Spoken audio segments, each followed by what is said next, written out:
Hello everyone and welcome back to the Dungeon Learner's Guide. This week we've got a special Halloween edition of the Commander's Guild deck tech. This is number 137 and it's titled Spooky Scary Skeletons. So if you haven't seen the show before, what we are doing is selecting a random card from Scryfall.com, working with a budget of $100 or less and building a commander deck for Magic the Gathering around a theme of the chosen card.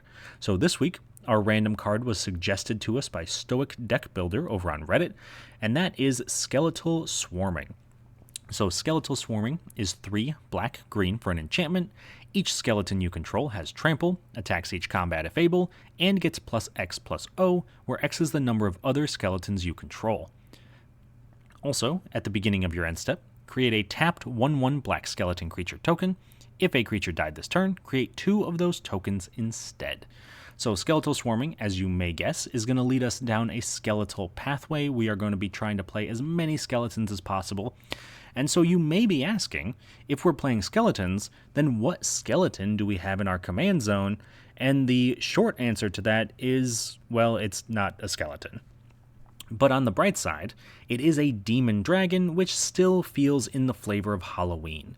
So our commander this week is Zeatora the Incinerator, which is 3 black, red, green for a 6/6 demon dragon. It's got flying.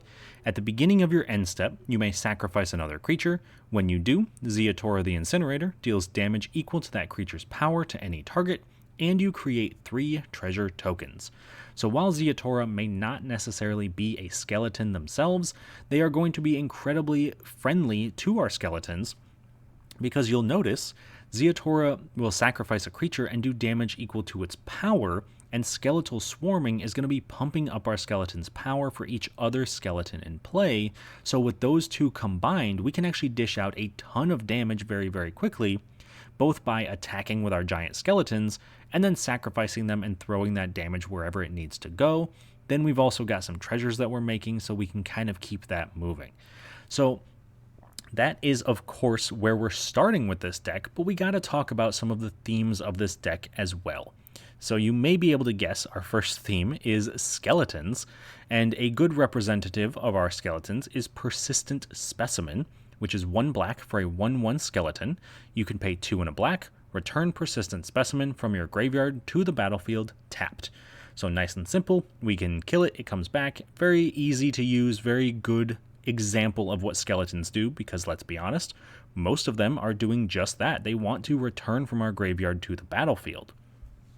And so, if that's what we're doing, then that's going to lead us into our second theme of the deck, which is going to be sacrificing. If we can sacrifice our skeletons for value, we can then bring them back out of our graveyard at a later point, and therefore we can make good use of recurring and re-killing all of our skeletons as we go. So a good example of a way we can get value from this is Goblin Bombardment, which is 1 and a red for an enchantment. Sacrifice a creature. Goblin Bombardment deals 1 damage to any target. If we are going to be sacrificing our skeletons, we may as well be doing damage around the board. And since Goblin Bombardment can hit any target, we could hit our opponents, we could hit their creatures, then we just bring our skeletons back and we do it again. So this can be incredibly useful and a good way to close out games, but this is definitely not the only sacrifice ability we have in the entire deck, but it is a very good one.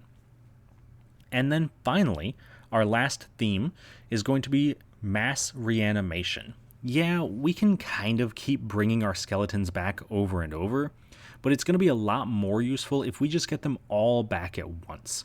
And so a great example of that is Twilight's Call, which is 4 black for a sorcery. You may cast it anytime you could cast an instant if you pay 2 more to cast it, so it would have to unfortunately be a massive 8 mana. But if we do that, each player returns all creature cards from their graveyard to the battlefield. Ideally, because of the way that our skeletons work, we're bringing them into play, we're sacrificing them. There's also a bit of a mill theme in here, so we can fill our graveyard a lot quicker than our opponents probably can. We should be able to benefit from the mass reanimation a lot more than our opponents, especially if we have a big board. We sacrifice them all to something like Goblin Bombardment, we bring them back, we sacrifice them again, maybe we activate a couple of abilities, bring a couple back, sacrifice those. We can dish out a ton of damage very quickly, or get some other sort of value from just reanimating and again re-killing all of our skeletons over and over and over. But that is the main goal of what we're trying to do with this deck. Those are our major themes, and of course the next thing we got to do is talk a little bit about some key cards. So the first of our key cards is going to be Patriarch's Bidding. So again, our key cards are not necessarily always win conditions, but they can be incredibly important to our strategy, and Patriarch's Bidding is one of those cards. It may not win us the game outright, but it is incredibly powerful, especially because we're focusing in on the skeleton typle to make sure that we can kind of get benefits when our opponents don't. So Patriarch's Bidding is 3 black for a sorcery. Each player chooses a creature type. Each player returns all creature cards of a type chosen this way from their graveyard to the battlefield. So we will, of course, be choosing skeletons, and we'll get all of our skeletons back into play. Our opponents, if they're not on a typal strategy, might be able to get a couple of things back. They might be able to get maybe a couple humans or a couple elves or something like that. But ideally, they won't be getting everything back in the same way that we will, meaning we can really make advantage of that in a way that our opponents can't. And that leads us to having a giant board with skeletal swarming. It gives us things to sacrifice. It gives us ways to sacrifice things possibly. So this is a perfect card for what we're trying to do. And then our next key card is going to be Bladewing Deathless Tyrant. And Bladewing, while being a skeleton, has a little bit of a weird set of rules text on it. So Bladewing is 5 black-red for a 6/6 dragon skeleton. He's got flying and haste, and whenever Bladewing Deathless Tyrant deals combat damage to a player or planeswalker, for each creature card in your graveyard, create a 2/2 black zombie knight creature token with menace. So unfortunately, it does create zombies and not skeletons, which is a bit of a tragedy, but it's still very powerful, especially because we're going to have a ton of creatures in our graveyard at any given time. So yeah, we're making zombies and not skeletons, but it's still going to be relevant enough and still on the Halloween flavor of the deck. So that way we can maybe have 5, 6, 7 creatures in our graveyard, and then we're making 5, 6, or 7 zombie knights with menace every single turn as long as Bladewing is connecting. And because it has flying and haste, there's a good chance our opponents won't be able to predict it, and we'll be able to get in at least one hit, possibly more. So I think for all of those reasons, Bladewing definitely earns a spot in our key cards. And then, finally, our last key card of the week is going to be Convergence of Dominion. And I will be honest, I had not heard of this card before someone in my Discord suggested it, and it definitely earns its spot in our key cards. So Convergence of Dominion is 3 mana for an artifact. It has Dynastic Command Node, so as long as you control your commander, activated abilities of cards in your graveyard cost 2 less to activate. This effect can't reduce the mana of that ability's activation cost to less than 1 mana. Then, on top of that, we have Translocation Protocols, which is 3 tap, mill 3 cards. There's a good chance we won't be using the mill 3 cards that often, but it is nice to have. The ability to reduce activated abilities in graveyards, though, is incredibly powerful in this deck. Because even looking at some of our cards from earlier, like Persistent Skeleton, or I guess Persistent Specimen, but he is a skeleton, which is the important part, we could reduce his ability from 3 mana down to only 1 mana.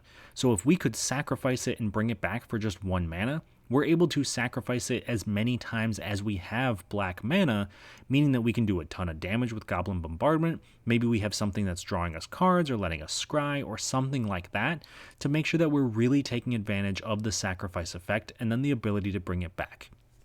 So because of all of that, Convergence of Dominion definitely earns its spot in our key cards, and I do want to shout out my Discord for suggesting it because it was an amazing include.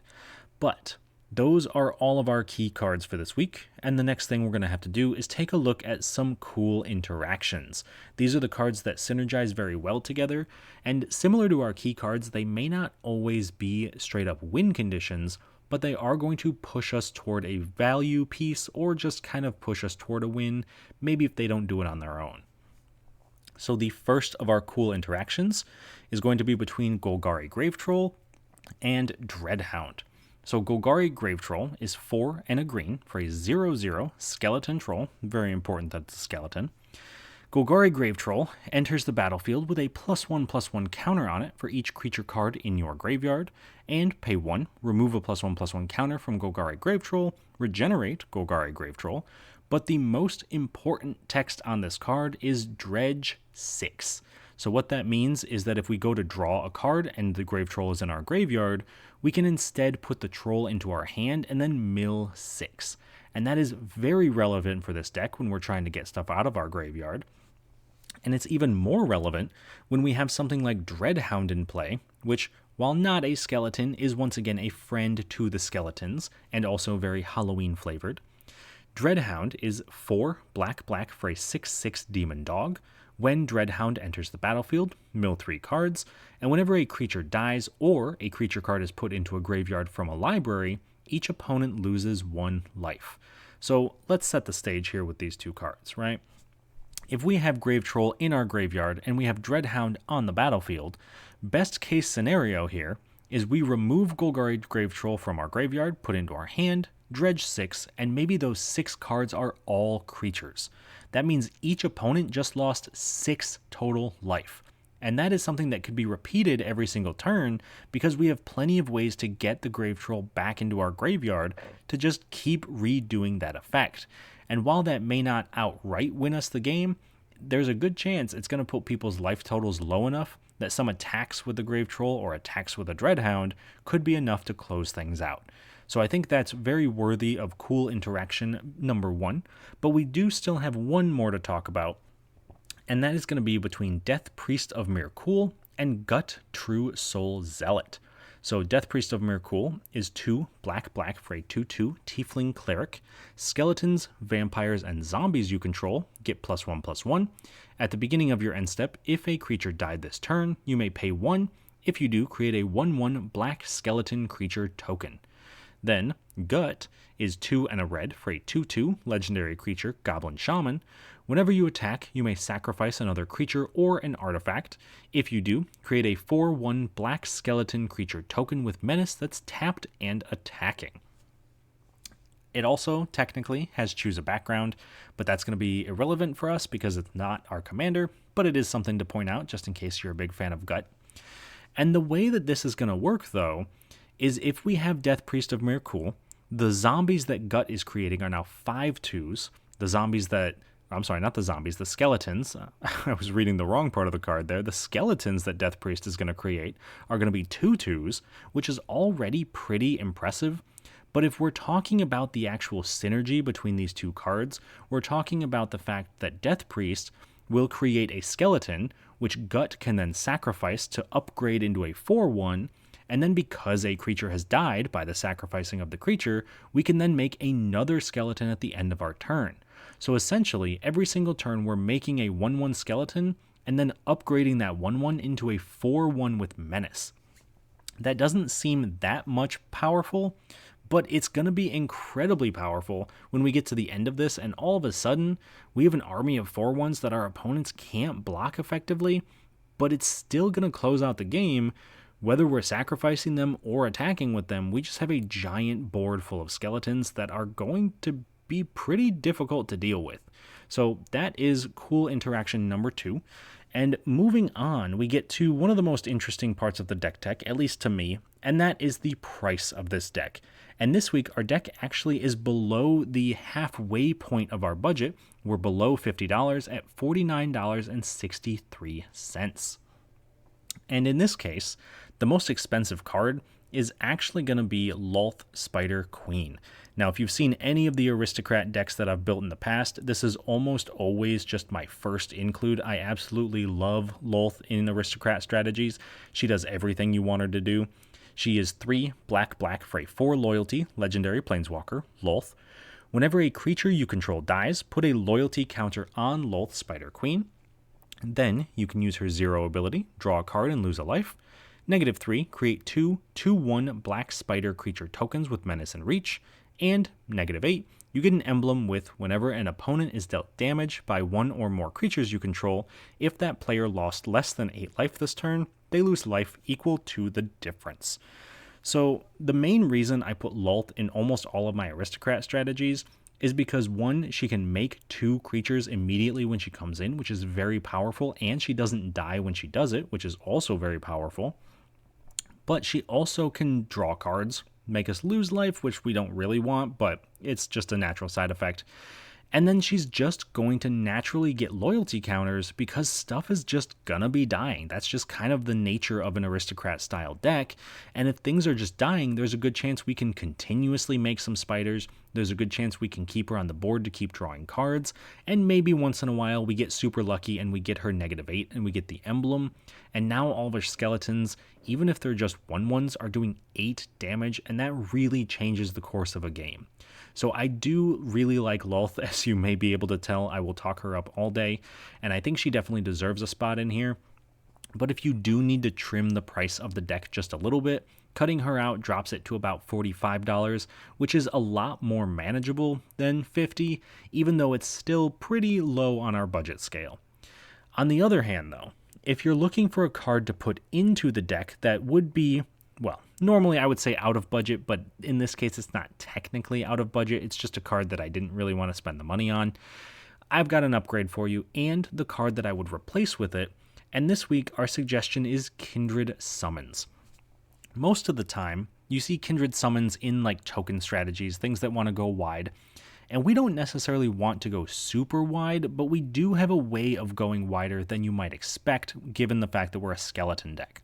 So Kindred Summons is 5 green for an instant, choose a creature type, reveal cards from the top of your library until you reveal X creature cards of the chosen type, where X is the number of creatures you control of that type. Put those cards onto the battlefield, then shuffle the rest of the revealed cards into your library. So for example, if we have 3 skeletons in play, we then reveal cards from the top of our deck until we hit 3 skeletons, and we put those cards into play as well. Now, again, skeletons are not super great overall, so there is a chance we just get kind of a bunch of 1/1s that want to be in our graveyard, not in play, but we can make that work. We have enough sacrifice outlets that that's not too big of a deal. Plus, if we have skeletal swarming, they'll all pump each other up kind of out of nowhere, which is exactly what we want. So if you were to put this card in, and you had to take one out, I would recommend taking out Rakdos Ringleader, which is 4 black-red for a 3/1 skeleton warrior. It's got first strike. Whenever it deals combat damage to a player, that player discards a card at random, and you can pay a black to regenerate Rakdos Ringleader. Now, there's not too much to say about this card, unfortunately. It's in here because it's a skeleton, but if I have to be perfectly honest, I don't think it's that good of a card. It's 6 mana for a 3/1, and even though it's got first strike, it can just kind of be chumped by pretty much anything on the board. Anything that has 4 toughness just kills it outright, and even if we get everything lined up perfectly, we hit someone, the only thing that's going to happen is they discard a single card at random, which, while admittedly could mess up someone's game plan, it's not exactly at the power level we want for a 6 mana spell. So for only 1 mana more, we could be getting Kindred Summons, which in my opinion is much stronger in this deck. So unfortunately, Rakdos Ringleader would probably get the cut here. Anyway though, I think that's enough about the deck itself and what it's made out of. So the next thing we're going to have to do is see how it performs in a game against 3 opponents. Before we get to that though, I do want to take a second to highlight some of the ways that you can help support the channel if that's something you're interested in doing. You can find us on a bunch of different social media accounts, you can send us an email, and other than of course just liking the video and subscribing to the channel, which would be amazing. We are so close to 900 subscribers and my goal is to get us to 1,000 by the end of the year, so if you could help us get there, I would greatly appreciate that. But if you would like to support us a little bit more directly, you can find us over on Patreon, patreon.com/dungeonlearnersguide, and you can join us as a channel member right here on YouTube. And by doing that, you will of course get to join the amazing people listed below, such as William Swiftfoot, Doodle, Calvin Schmidt, Eric Huey, Jeff Winger, Jeffrey Boos, Salty and Sunshine, Tyler Esme, Sven von Nimwegen, and Patty Whack. You'll join them, plus you'll also get a ton of amazing benefits. So you'll get to join a Discord, you'll get a possibility of playing in some games, provided our schedules work out. You'll get to suggest cards for free, make sure that they are guaranteed to be in the deck. I will say anyone can suggest cards. It is free, but I can't promise they'll make it in unless you, of course, subscribe to our Patreon or as a channel member. And then there's also a ton of other stuff on top of that. I don't want to waste too much time listing all of it, so check us out if you're interested. But with all of that out of the way, let's take a look at our opponents for this week's game. So this week, we will be playing 3 opponents, in this case Doodle playing Sauron, Lord of the Rings, Bilal playing Imodain, the Pyrohammer, and Cole playing the Ninth Doctor and Graham O'Brien. So starting off with Doodle, his Sauron deck is a Reanimator deck, so he wants to fill up his graveyard with a ton of big, beefy creatures, and then just reanimate them and run over his opponents. So I will be honest, if we are competing against another Reanimator deck, I imagine their reanimation targets are probably going to be better, so we probably just have to make sure that we're winning with our sacrifice value, so we'll see how that one goes. Next up is Bilal and his Imodain deck, and this is a deck that is very, very up my alley. I love mono red and I love burn, so I am here for this one, and it's kind of cool that it gets to play things like Lightning Bolt and things that do direct damage to creatures that you normally wouldn't see in Commander, which I think is a ton of fun.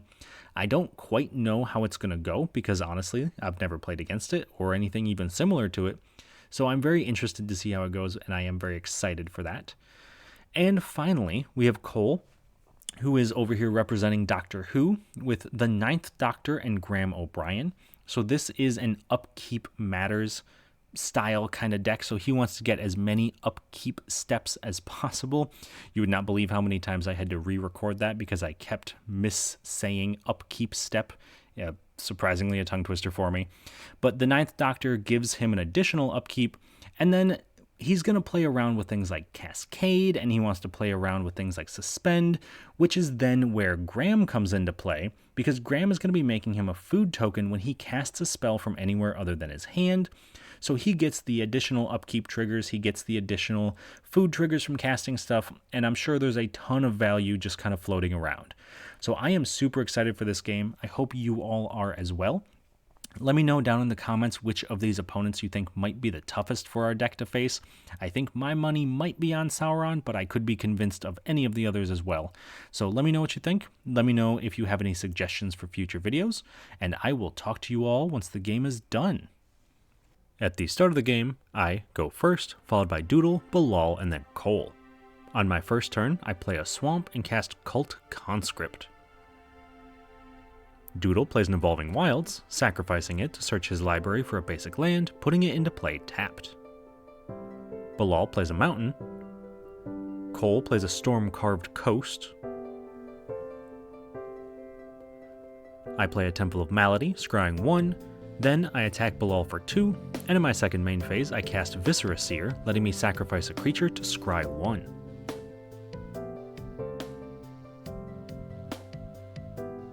Doodle plays a Mountain. Bilal plays a Mountain, then casts Swiftfoot Boots. Cole plays a Forest and casts Farseek, searching his library for a non-forest land with a land type, putting it into play tapped.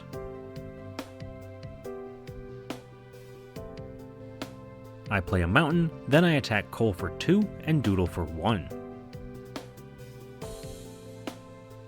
Doodle plays an Island and casts Frantic Search, drawing 2 cards, discarding 2 cards, and untapping 3 lands. Then, since he's untapped his lands, he casts Basalt Monolith. Bilal plays a Mountain and passes.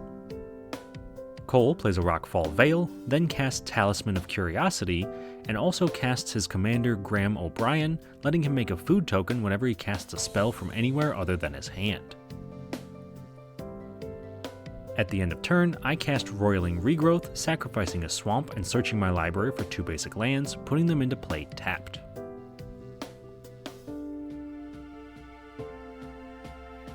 On my turn, I play a Riveteer's Overlook, which sacrifices itself, gains me a life, and then lets me search my library for a basic land, putting it into play tapped. I then cast Stinkweed Imp, and attack Cole for 2 and Bilal for 1. Doodle plays an Island. Bilal plays a mountain and casts Descent into Avernus, which gets 2 descent counters in Bilal's upkeep.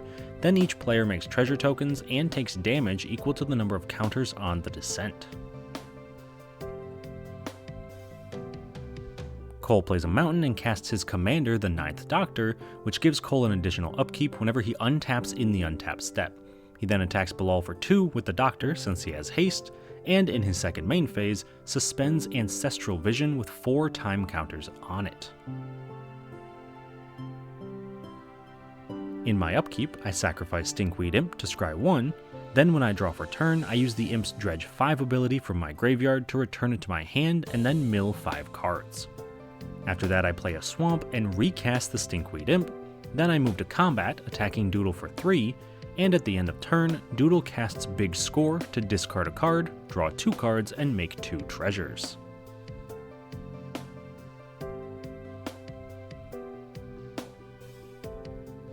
On Doodle's turn, he plays a Drowned Catacombs, then casts Commander Sphere, immediately tapping it for a black mana and sacrificing it to draw a card. After that, he casts Dahada's Ploy, drawing 2 cards, discarding a card, and then gaining 1 life since he's discarded 1 card already this turn.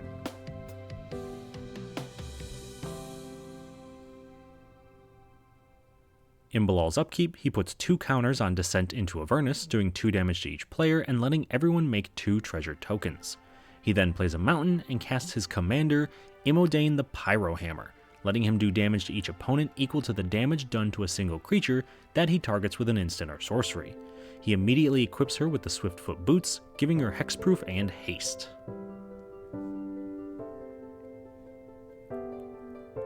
When Cole untaps for his turn, he triggers the Ninth Doctor, getting an additional upkeep, allowing him to remove 2 time counters from his suspended Ancestral Vision. He then moves to combat, attacking Doodle for 2 with the Doctor, and in his second main phase, Cole casts Paradox Haze, enchanting himself to get yet another additional upkeep. In response though, Doodle casts You Find the Villain's Lair to counter the enchantment.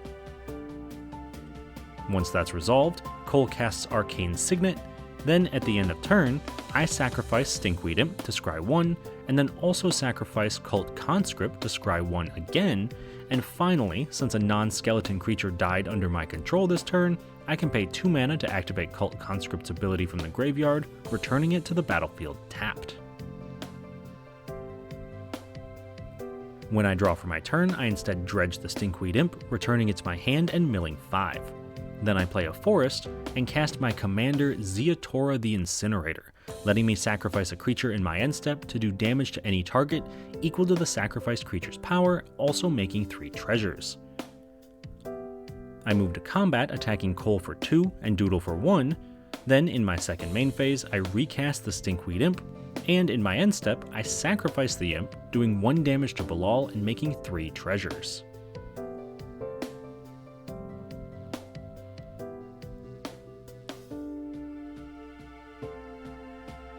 On Doodle's turn, he plays a Smoldering Marsh, then cycles the Balrog of Moria, making 2 treasure tokens. He casts his commander, Sauron Lord of the Rings, amassing Orcs 5 to make a 5/5 Orc army token, milling 5 cards, then returning Sheoldred from his graveyard to the battlefield. Then, when Sheoldred enters the battlefield, each of Doodle's opponents has to sacrifice a creature, killing Imodain, Graham O'Brien, and Cult Conscript. In Bilal's upkeep, Descent into Avernus gets 2 more counters, doing 4 damage to each player and letting everyone make 4 treasures.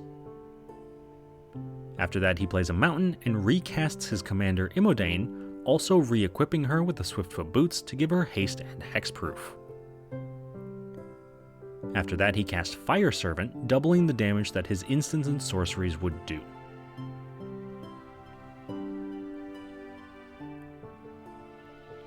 When Cole untaps for his turn, the Ninth Doctor triggers, giving him an additional upkeep, so he removes the final 2 counters from Ancestral Vision, casting it and drawing 3 cards. He casts Bigger on the inside, enchanting an island, letting it tap for 2 mana, and giving the next spell he'd cast, Cascade. He then casts Flaming Tyrannosaurus, which does 3 damage to any target and gets a +1/+1 counter whenever he casts a spell from anywhere other than his hand, also doing damage equal to its power to each opponent when it dies. Then, since it has Cascade thanks to Bigger on the inside, Cole also cast Vandal Blast, destroying Bilal's Swiftfoot boots. This puts a counter on the Tyrannosaurus and does 3 damage to Viscera Seer, which I sacrifice in response to Scry 1. Notably, this couldn't have happened as the Tyrannosaurus wasn't in play when the Vandal Blast resolved, but we don't catch that at the time. Cole then plays an Exotic Orchard, and at the end of turn, I activate Cult Conscript's ability, returning it to play under my control. On my turn, I cast Vindictive Vampire, making each opponent lose a life while I gain a life whenever any of my creatures die. I also activate Rot Farm Skeleton's ability in my graveyard to return it to play and mill 4. I move to combat, attacking Doodle for 6 with Ziatora, and at the end of turn I sacrifice Rot Farm Skeleton with Ziatora, making 3 treasures, gaining a life, making each opponent lose a life, and doing 4 damage to Bilal. Also at the end of turn, Doodle casts Dahada's Ploy with Jumpstart, drawing 2 cards, discarding 2, and gaining 2 life.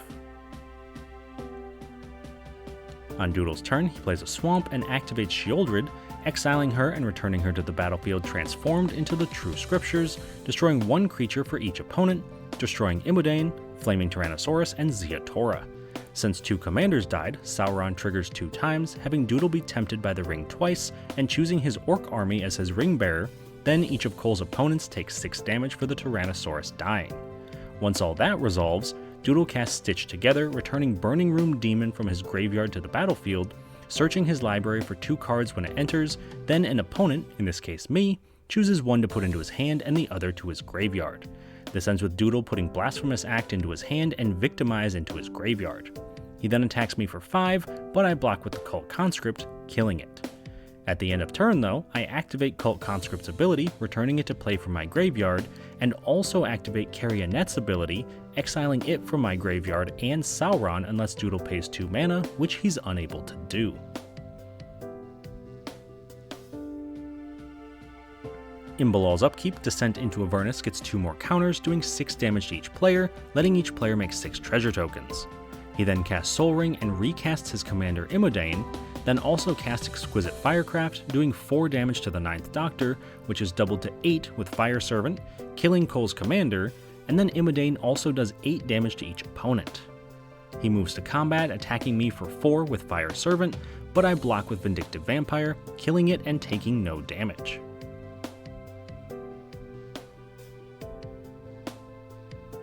Cole casts Wild Magic Sorcerer, giving the first spell he casts from exile each turn Cascade.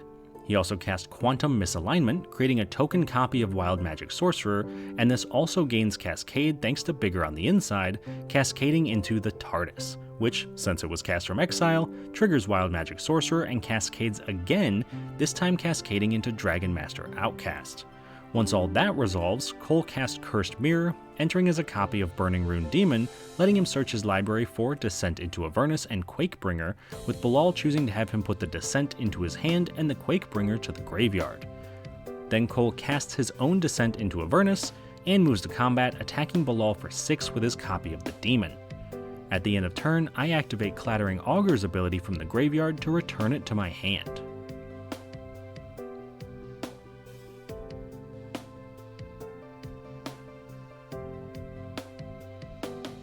When I draw for my turn, I dredge Stinkweed Imp, returning it to my hand and milling 5 cards. I then cast the Clattering Augur, drawing a card and losing a life when it enters the battlefield, then also cast Death Tyrant, followed up by recasting the Stinkweed Imp.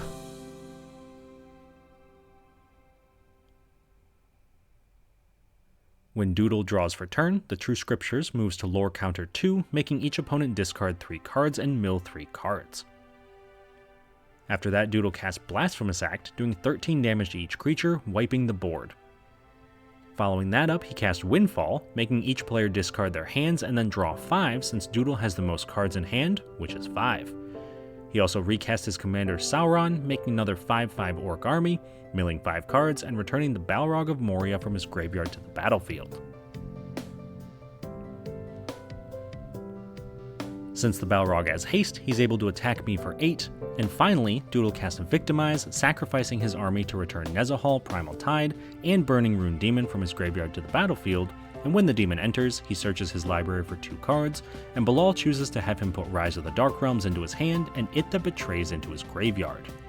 Then, in Bilal's upkeep, he casts Price of Progress, doing 2 damage to each player for each non-basic land they control, doing 2 to me, 6 to Cole, 0 to Bilal, and 8 to Doodle, knocking him out of the game. Then, 2 more counters are put onto Descent into Avernus, doing 8 damage to each player, knocking out Bilal, Cole, and myself all at the same time, and for the first time on this channel, ending the game in a draw. Alright, so that was a sweet game. It was definitely very interesting to see the game for the first time on this channel end in a draw. That's not something you see super often, especially not one that doesn't just draw the game because no game actions can be taken, but actively draws the game because everybody at the table dies at the same time. So I guess let's talk about each of the decks, and then we'll kind of talk about the way that the game ended. So starting off with, we'll start with Doodle and his Sauron deck. It was super cool to see a lot of the reanimation. He played a lot of just like big creatures that did a ton of damage or had some unique effects. So it was a very cool deck to see, and I was hoping we were going to see a little bit more of it. He didn't get to do too much, unfortunately. The end of the game kind of hit him out of nowhere. He had no way to really prepare for what was happening, in the sense that he had a big board state and probably could have won if he'd had just a couple more turns, but because of the massive damage that kept hitting him from Descent into Avernus, he had no chance to really stabilize and then crack back. And so didn't get quite the chance to do what he wanted to do. Moving to our next opponent, though, Bilal, the owner of the Descent into Avernus that wound up drawing the game. I will say, even though it did draw the game, I am a huge fan of Descent into Avernus. I am a massive fan of the playstyle and what it does to a game. I love that it speeds things up, does damage, gives people treasures so they can do their game plan. So Descent into Avernus, perfect. If you're ever looking to end a Commander game a little bit early, or you're like, oh, we don't quite have enough time for a full game, just start with it in play. It's in the center, it doesn't belong to anybody, and then just roll the game as normal. I guarantee you it will be very fast, but very fun. So Descent into Avernus does some great things. Of course, should probably also talk about the rest of Bilal's deck, which was also very cool. He unfortunately suffered from not having his commander for most of the game. It died, I think, 3 times throughout the course of the game, so not the ideal situation for a deck that relies pretty heavily on its commander, but it was still very cool to see, and I would love to see that deck again in the future. Moving on to Cole and his Doctor Who themed deck. That deck, I'm sure, can do some crazy things. He has, since this game has been recorded, actually posted a picture in our Discord where he got a Scute mob to, I think it was like 2 million power or something crazy like that. So it can definitely do some wild things. We didn't get to see a ton of it in this game, but even just the multiple cascade triggers on a single turn, or being able to suspend an Ancestral Vision and then just cast it 2 turns later, even though it had 4 time counters on it, it just felt very powerful. And I think at one point he mentioned that he could get a maximum of 8 additional upkeeps, which sounds absolutely wild to me. And I don't know how you lose the game in that case, so it was a very sweet deck, and I really hope we get to see it again in the future, because I know there's plenty of other stuff it can do. And then finally, of course, we got to talk about our deck. And while we didn't really come close to winning the game, we definitely put up quite a fight, and I think that we showcased just how powerful our deck can be, being able to constantly reanimate creatures or bring them back out of the graveyard into our hand and then recast them and then sacrifice them for value and drain out our opponents and get treasures with Ziatora.